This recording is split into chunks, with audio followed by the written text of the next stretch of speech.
This time I'm walking around the Lake District in England. This part of England is known as the Lake District, aptly named after the many lakes and reservoirs in the area. Ennerdale Water is a glacial lake 45 metres deep and is a little less than 4 kilometres long.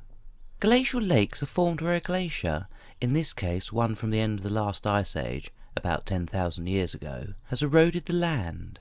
Once the ice sheet has retreated, the remaining hole is then filled by rivers and rainfall, creating the lake. Ennerdale Water is now fed mainly by the River Leaser, and the water leaves by the River Erne, travelling west to reach the Irish Sea. At the turn of the 20th century, 1902 to be exact, a shallow weir was built at the glacial moraine with the purpose of regulating the lake's level.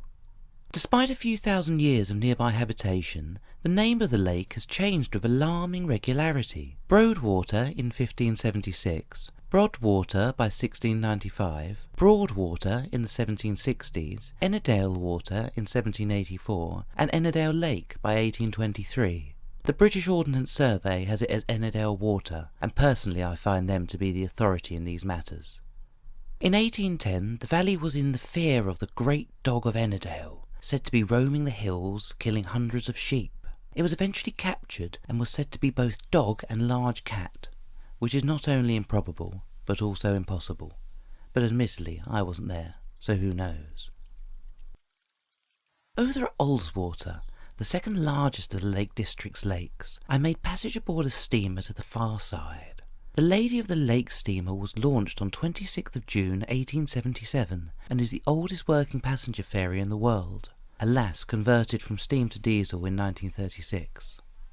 In 1881, 4 years after the vessel launched, it sank whilst moored on the lake. The vessel sank again in 1958 and then suffered considerable damage when it caught fire in 1965. Not to be put off, the boat was restored and relaunched 14 years later on the 19th of May 1979, and by my reckoning that must have made the vessel very sturdy indeed.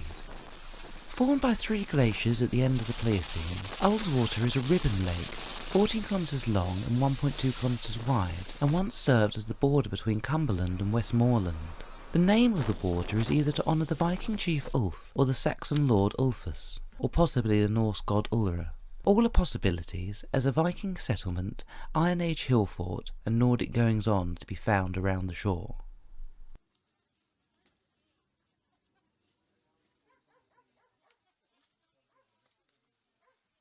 At the southwest of the lake is Ira Force.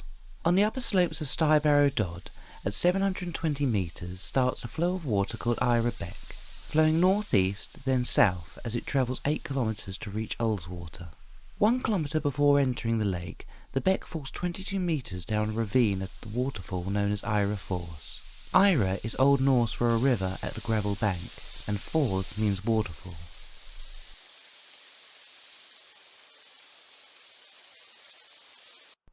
Along the way I got talking to a passing beetle, who suggested that I may be interested in the nearby wish tree. It turns out that people have been using rocks to hammer coins into tree trunks, in exchange for wishes being granted. Really they could have done with a wishing well or something like a waterfall for their purpose, but maybe there just wasn't anything like that suitable nearby. Next time on the Adventures of David Perkins, I shall be walking around Hodge Close Quarry and Slater's Bridge in England.